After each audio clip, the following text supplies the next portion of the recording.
Oi, quarto ano, tudo bem? Como eu avisei para vocês no nosso último vídeo, nós encerramos o capítulo 2 de ciências.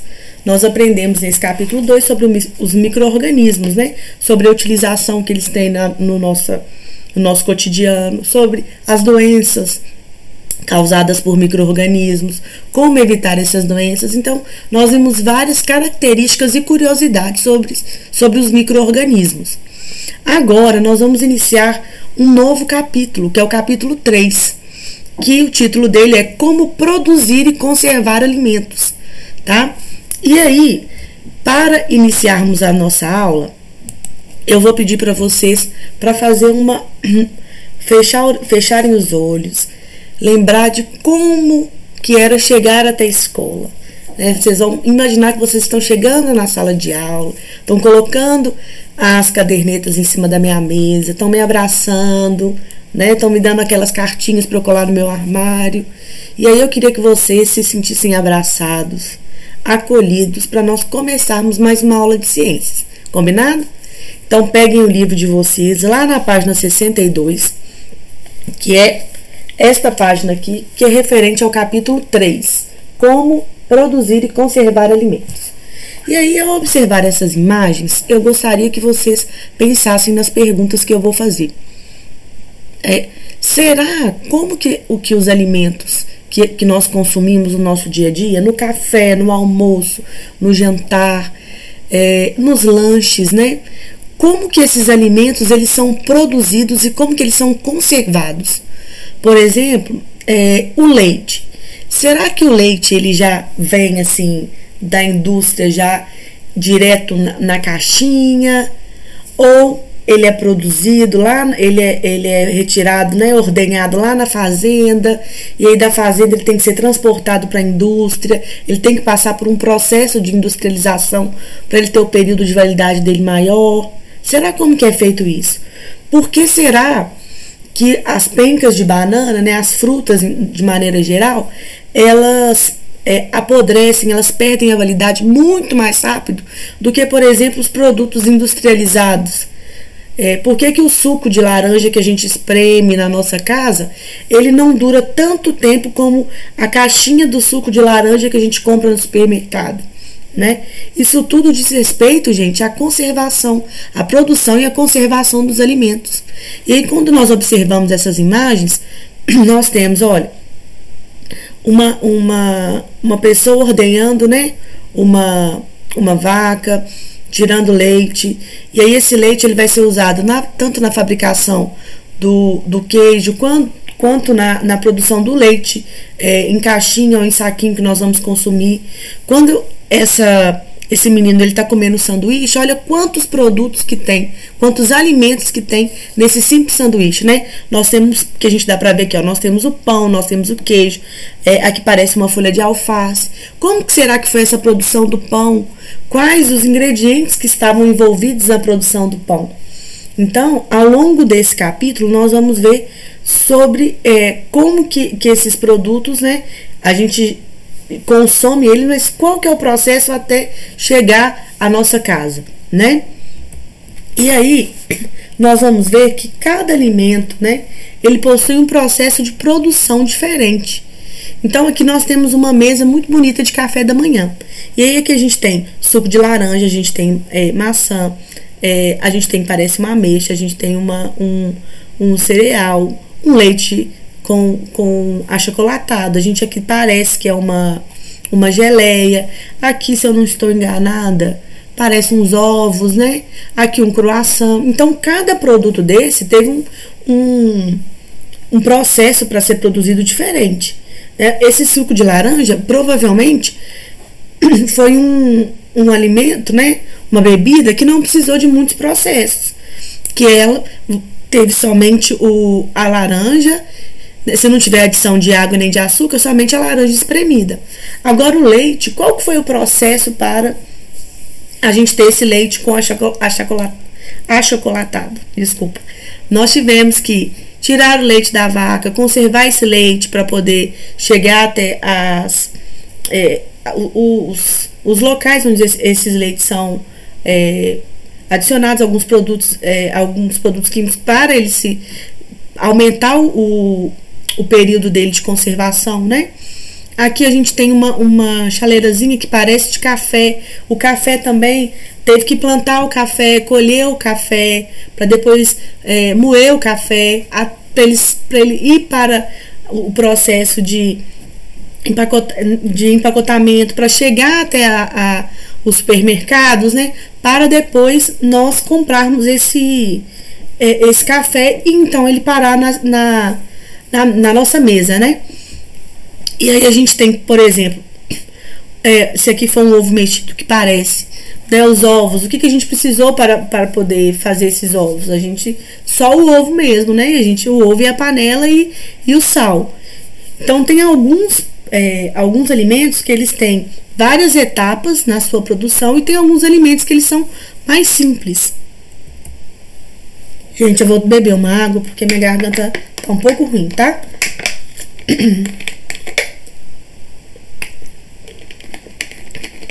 E aí, nós vamos ver que os processos de produção de alimentos, eles podem ser classificados em dois tipos, como artesanal e como industrial. E aí uma coisa artesanal é uma coisa que ela tem um processo que ele é mais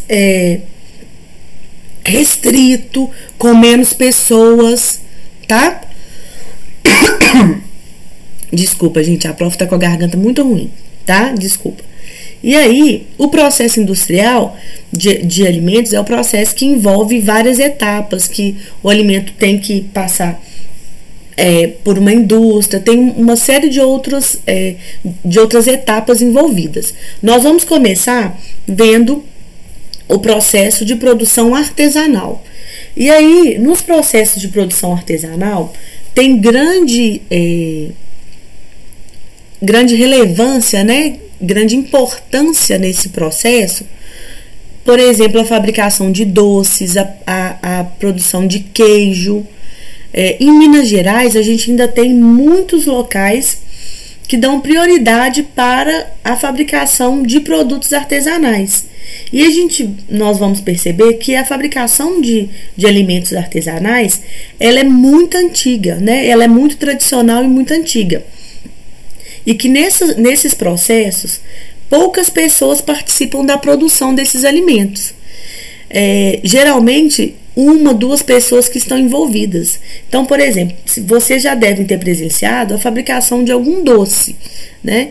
Seja na família de vocês, tem alguma avó, alguma tia, ou quando vocês viajaram e no local que vocês ficaram tinha uma produção de algum tipo de alimento. Então, vamos pensar no doce de leite, né?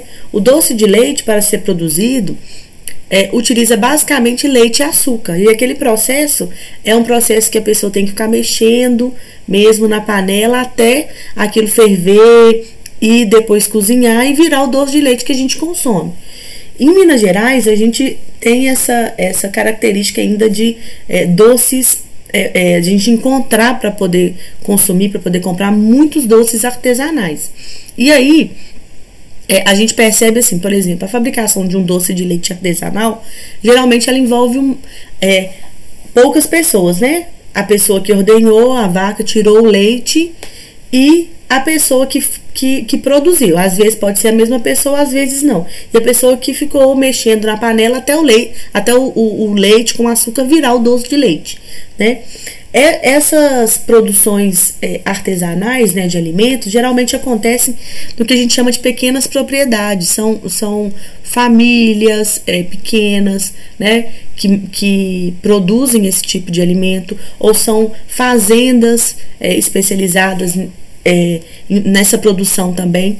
E aí existem muitos doces que são feitos a partir de frutas, né? A gente tem a goiabada, que é a goiaba com açúcar, que também é um processo de mexer no fogo, tá? Então, tem doce de laranja, tem o que a gente chama das compotas, que são os doces artesanais também. E esse processo, gente, de produção artesanal, geralmente, cada pessoa, ela realiza mais de uma etapa, né, dessa produção, mais de uma função. Porque nas indústrias, nós vamos ver que a produção nas indústrias, geralmente uma pessoa ela é especializada em fazer uma pequena parte do processo de produção do alimento. Na produção artesanal, por ser uma produção onde envolve menos pessoas, geralmente a pessoa realiza quase todas as etapas do processo. Então vamos pensar na pessoa que faz bombom para poder vender, que é uma produção, né, artesanal. A pessoa geralmente ela faz todo o processo. Ela derrete o chocolate, né? Ela que faz o recheio do bombom. Depois ela que faz confeita, né? Faz a parte de ornamentação mesmo daquele produto. Ela que geralmente embala. Então é um processo que é feito por uma, duas pessoas, tá? É claro que as propriedades que fazem uma quantidade maior de produtos artesanais, elas provavelmente têm mais funcionários para poder realizar esse processo, tá? E os alimentos artesanais, geralmente, eles apresentam pequenas diferenças entre um produto e outro, porque dificilmente uma pessoa consegue fazer o produto igualzinho. Então, uma pessoa, uma propriedade especializada em doce de leite. Às vezes, um doce, né, um tacho de doce para o outro tacho de doce vai ter uma pequena diferença.